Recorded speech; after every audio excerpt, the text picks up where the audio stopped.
Okay, hey guys. Getting back on. I had to get on a bit earlier today because going to the movies. So let's just jump into how yesterday went, and we'll go from there. So yesterday we had how many? We had quite a few selections, but only 10 of them came up. We had a lot that skipped. Even though we were correct, we just didn't get the odds that we were looking for to lay. So in the end, we made $3.63 off the risking $30. I have put over to the side here a running total had we not taken or not skipped those that didn't have the odds. So had we done that, just jumping up, we would have made $7.22, which isn't too bad. Now, there's not much difference. There's about $5 difference between not skipping and taking those that are just under the odds that I've suggested. So let's have a look at what we have for today. So I had done Muswellbrook early, but it's been abandoned. So I have deleted those selections out of the spreadsheet. But we have quite a few here today. I've done 4 meetings early, so pretty much before the scratchings, but I have gone through and removed the scratchings now. I've done Sale, Hobart, Sapphire Coast, and Townsville. Selections are on the screen there. And if we go have a bit of a look quickly, I'm going to open up Betfair and we can just have a bit of a quick look at where these horses lie in the odds. So race 2, we're looking at number 9. You can see there's already offer there at 24. Just open this up a bit more. What else we got? And number 11, and again that one's already out to 27. There's not much in there yet. I'm not logged in, but and generally do see delayed odds until you're logged in. Race 3, we're looking at number 13. It's out to 27 as well. The comment is we'll need to improve many lengths to feature. Again, it's a fairly long shot there. And let's have a look. Race 4. I'm only going to go through Sale and then I'll just talk through the others. So race 4, we've got 14 and 15. So again, it's early on. Odds aren't really up. We really need to check these a little bit later. Race 6, we've got number 10. So what I would suggest is essentially putting in a limit bet on BSSP and go from there. That way you either get the bet on or you don't take it if it doesn't make the odds. And last one, race 9, 14 and 15 again. The odds are out to fairly wide because we haven't done much.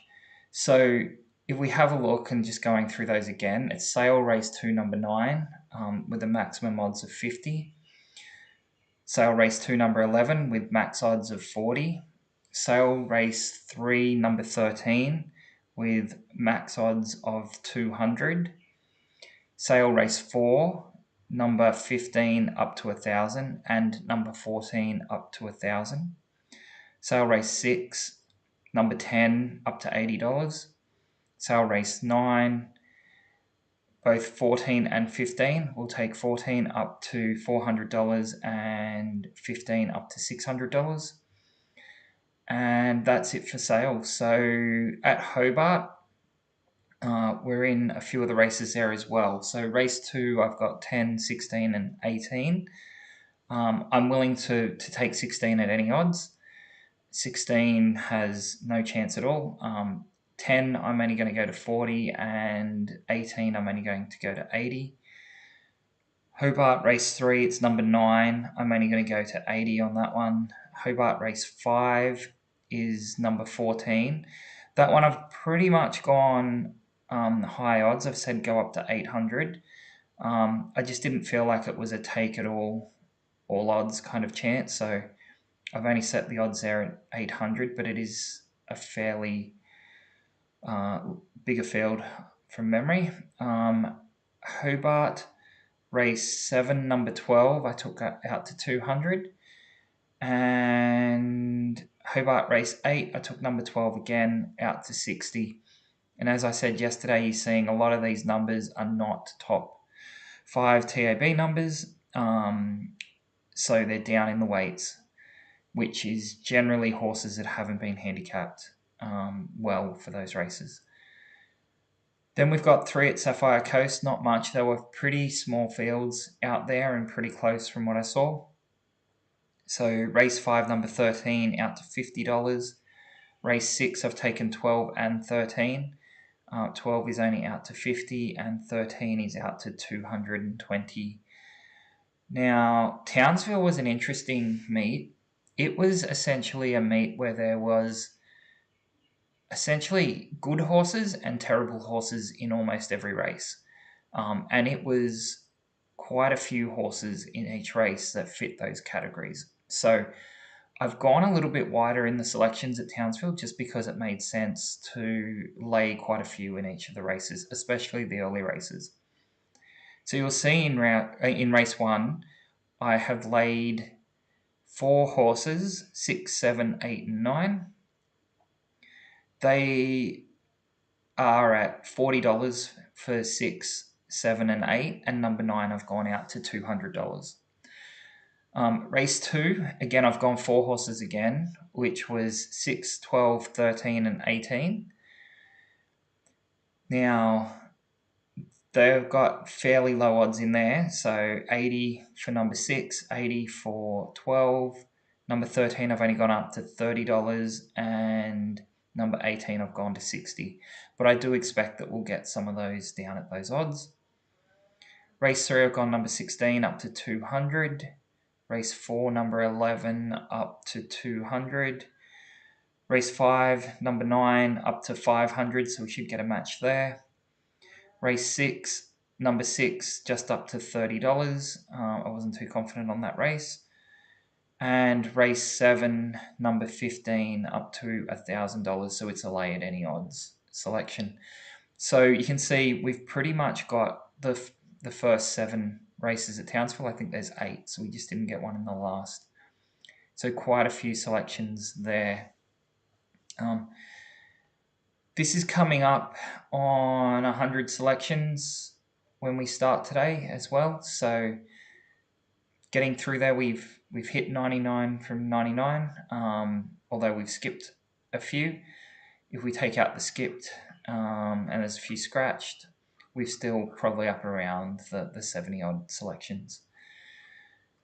Now, jumping over to the jockeys, let's have a look at yesterday. So yesterday starts with Randwick. Yesterday we did Randwick, Caulfield, Doomben, and Belmont. And we had, if we have a look through here, we had a few scratchings. We had a loser here at Doomben, which was a favourite at $3.36. And I thought we had another one. Yep, another favourite came in at Belmont, race 4, at $3.10. So, just having a look, I got that wrong there by looks. Have I got that calculation right? Should be that times that. Yeah, okay, that's fine. Now, obviously the point, going past the cents, I should round that down. But I'll fix up rounding later. If we look on the day, for Randwick, we got a profit of $8.49. On Caulfield, we got a profit of $4.47. Now, Doomben, where we took a hit, we still made a profit of $5.55. And Belmont, where we also got a hit, we still made a profit of 81 cents. Now, that is with, I have not added in the commission, so I should fix that up.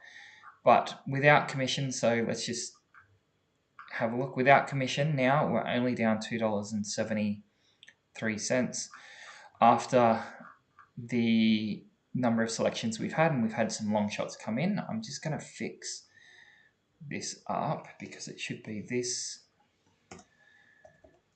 times 0.93, and I'll round it so we get it right. Round it down to 2. Just got to be careful not to go over those ones that failed.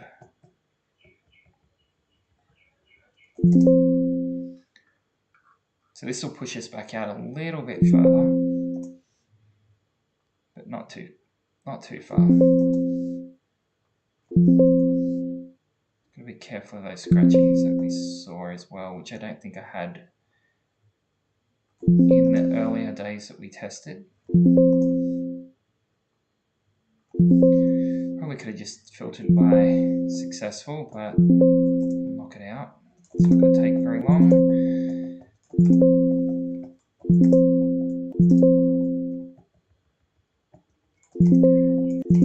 And we're done. So we're still down $8.21. I'll have to fix these failed ones and put a round down on those as well, just to get a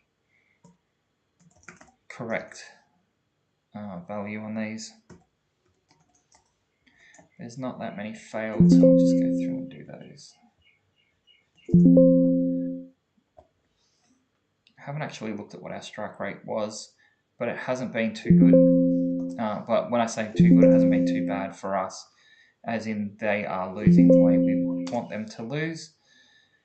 That $50 loss hurt us early, but since then, we also had an $18 loss there. $8.10. There we go. Okay, so they're all fixed now. So we're down $8.19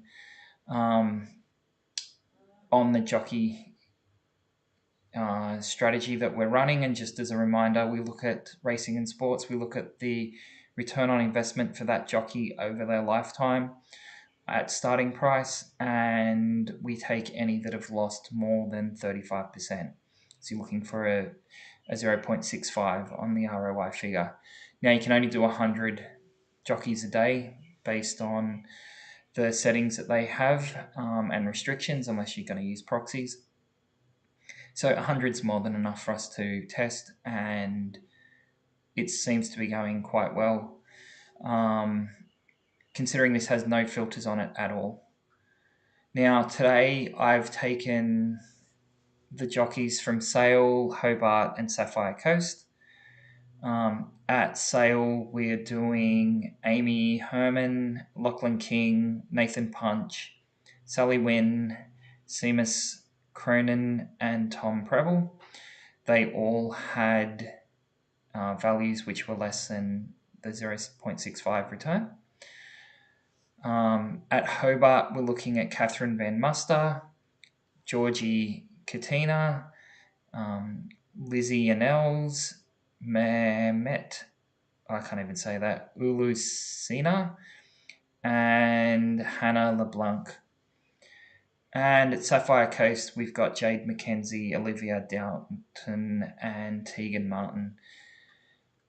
Now, one thing you will notice is there's quite a few females that have come up in that, and I have no reason why that happens, but there is definitely a overrepresentation of females in this strategy.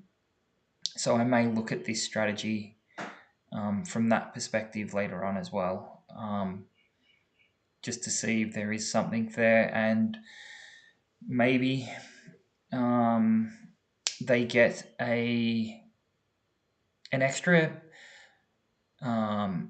drop in their odds, because when ladies go to the races, they like to bet on female jockeys.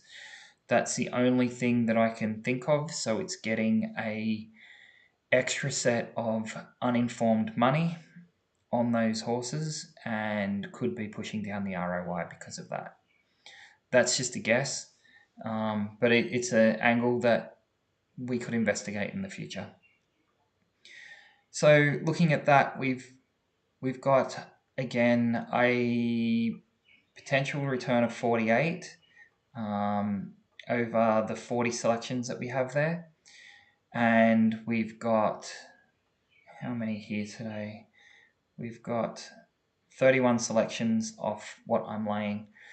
So hopefully we get quite a few of these in and they lay successfully, and we can push this closer up to the $30. Probably won't get up to the hitting that $30 today, but if we can get up to about 26, 27, I'd be pretty happy with that, given some of the odds that we have in there. But I do expect a few of those will get skipped based on the odds that I put in as the maximum to lay. So I'll leave it there. I just wanted to get these in. As I said earlier in the live stream, I need to head off early today, just heading out a bit earlier, and wanted to get these in nice and early in case anyone wanted to follow them. So I tried to record some videos yesterday. They didn't quite work with the sound. I'm just looking at fixing that up, and I'll try to get some videos out midweek if I can. Otherwise, I'll see you next Saturday. On a Saturday, I do try to get the live stream up by about 10:30 in the morning. I haven't quite settled on a time. Life does get in the way, but I'll do my best to get something up. So look, if you're having a lay today and you are following these, good luck. If you have your own selections, good luck with those. It's always good to get a profit. So far, this is working. It does take a little bit of effort to do manual. I know that it doesn't look like much when you're doing only $23 on a risk of 30, but generally you're not going to be risking 30 when you're laying things at these odds if you want to make some money. Had we been risking 300, well, you've made 234, and had you been risking 3,000, which is more up where my lays are when I'm doing automation, you're up over $2,000 just for doing a little bit of form study on the weekends. So I'll leave it there. Thanks for watching, and hopefully if you do follow, we get some wins. I'll see you next weekend.